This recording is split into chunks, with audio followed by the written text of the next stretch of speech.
everyone, it's Lisa here with you today on the Crafty Meraki YouTube channel.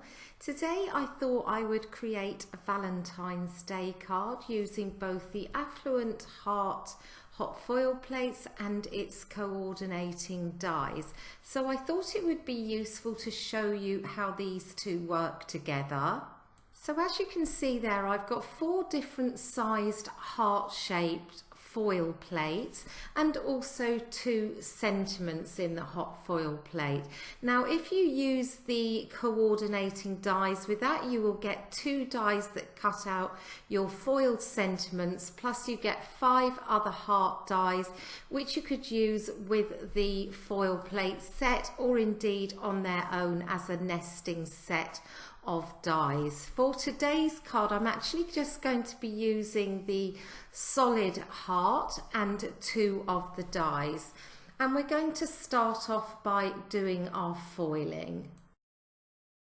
So whilst I'm waiting for the Glimmer machine to heat up, I thought I would just show you my little tub of foil scraps. Absolutely nothing goes to waste in this house.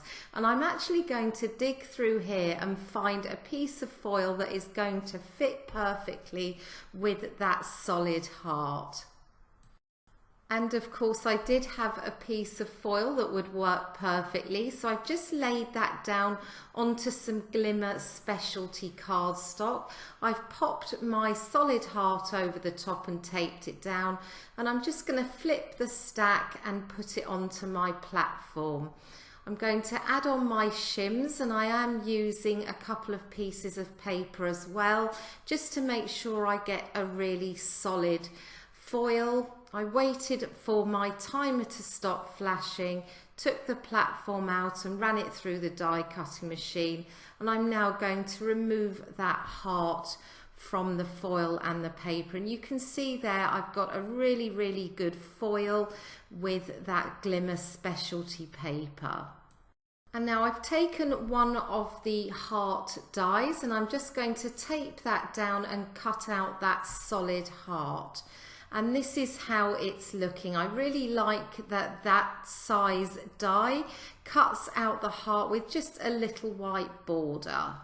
So we're going to move on to the rest of the card now. I've got some A2 panels of red, pink and white glitter cardstock here, and I'm just going to trim those down. So I'm taking the first panel and I'm going to cut that in half, so that's at 2 1/8 of an inch. So I get 2 separate pieces that are the same, and I'm going to repeat that process for all 3 of the other colours.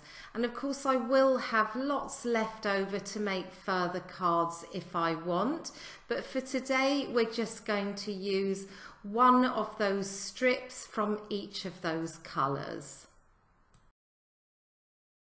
Now I'm going to cut each of those strips in half, so they're each going to be cut at 2 3/4 inches, and I will get 8 different squares of the same size, 2 from each of those strips, and I'm just going to use 4 on my card today.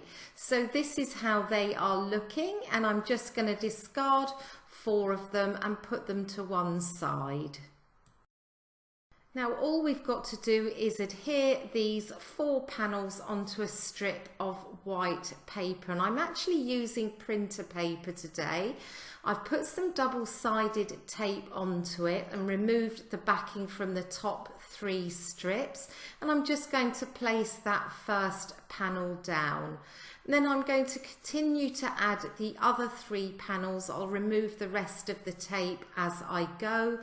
I've chosen to use printer paper today because I do want to go ahead and die cut this panel, so I just wanted to make sure it was thin enough to make sure that the die actually cuts through in one pass.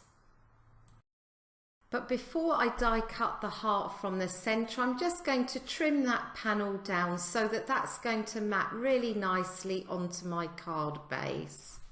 Now that I've done that, I'm going to take my heart die, tape it down and run that through my Gemini Junior. And this is how it's now looking. So I'm just going to add some thin foam tape onto the back of that panel so I can pop it up onto my card base.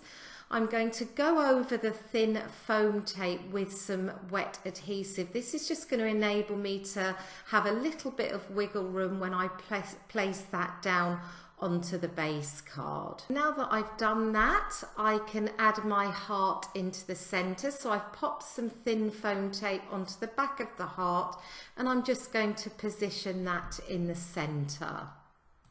We're going to move on to our sentiment now. This is the All You Need Is Love set, and I'm going to take one of those solid sentiment stamps and I'm going to stamp it onto some white cardstock using a black pigment ink. And I do this a couple of times because there is a large area of black where the solid part of the stamp is. I just do this 2 or 3 times to make sure that I get a really solid coverage on that black part. And I thought I would heat emboss the sentiment with some clear embossing powder so that it gives it a little bit of shine. So just adding on some powder there, I'm going to take that away and heat set it and trim it out. Now, because I've got some white showing on the sides of the sentiment, I'm just going to take a black Copic marker and just go around each of those sides just to take the kind of white edge away from the sentiment. It just looks a little bit neater on the finished card. And I've added some thin foam tape onto the back of the sentiment and I'm just going to position that down across the centre of my card. I'm going to finish off by adding a few gems. This is one of the new pots from the latest release. It's the Mystical Maroon Illusion pot. So pretty. I thought they would go really well with the reds and the pink. So just positioning where I want those gems to go before I adhere them into place. And that is a look at the final card. Thank you so much for joining me today. I hope that you enjoyed the video. Do give it a thumbs up if you have. I will be back again with another card for you next week, but in the meantime, I hope that you have a wonderful day. Bye for now.